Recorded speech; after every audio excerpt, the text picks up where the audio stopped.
Dive a few hundred feet below the waves, and you leave the world of the living behind. The deep ocean is a lightless, freezing void that exerts enough pressure to implode solid steel.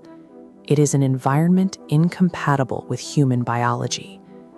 Inside this steel hull, 130 men are living and working for 240 unbroken days. Once the top hatch closes, the isolation is total. There are no windows to open, no way to catch rainwater, and no possibility of receiving emergency supplies from the surface. If you seal over 100 people inside a perfectly airtight container, they will consume every trace of available oxygen in a matter of hours. To survive an 8-month deployment, the vessel must operate as a self-sustaining replica of planet Earth. If any single life support system fails, the submarine becomes a mass tomb. Oxygen sits at the peak of the survival hierarchy. Without it, the biological clock for the entire crew runs out in minutes. Generating a constant supply of air requires immense electrical energy. This power is provided by an onboard nuclear reactor, which allows the vessel to operate independently of the outside world for decades. The reactor powers electrolysis. Seawater is drawn into a specialized chamber.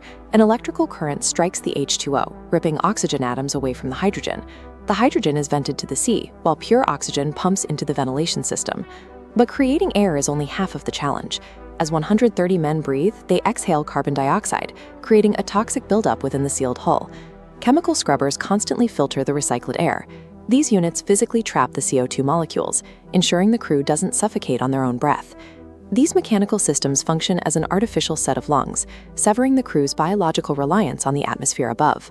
The next tier of survival is hydration.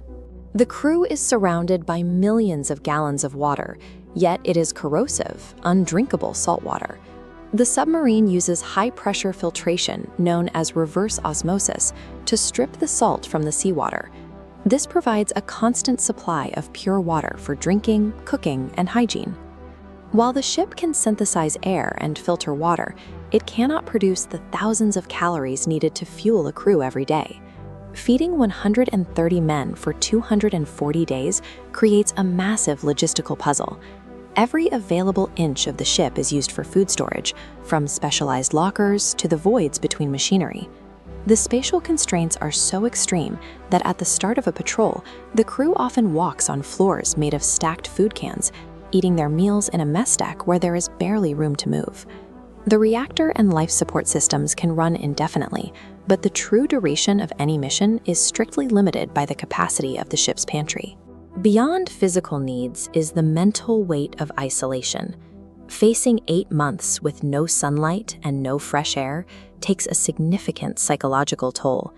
Privacy does not exist on a submarine. Sailors live in intense proximity, sharing triple-stacked bunks in a vessel that never stops moving or making noise. Sensory deprivation is a constant threat. Under fluorescent lights, the natural cycle of day and night vanishes, causing the days to blur together.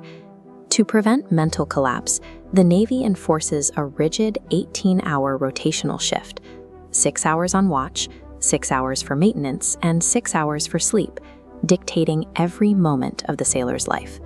These strict routines and artificial lighting schedules act as psychological life support, providing the structure necessary to keep the crew grounded in reality. Eventually, the mission clock reaches 0. The hatch is unsealed, and the crew steps outside to breathe real atmospheric air for the first time in 8 months. Surviving this level of confinement requires a resilience comparable to wintering over in Antarctica or completing a mission in deep space. Discussions of nuclear submarines usually center on their role as stealthy platforms for global deterrence. The engineering required to keep 130 people alive for months in a lightless, airless void is as significant as the propulsion or the weaponry. It is a demonstration of how technology can successfully bypass the natural limitations of the human body.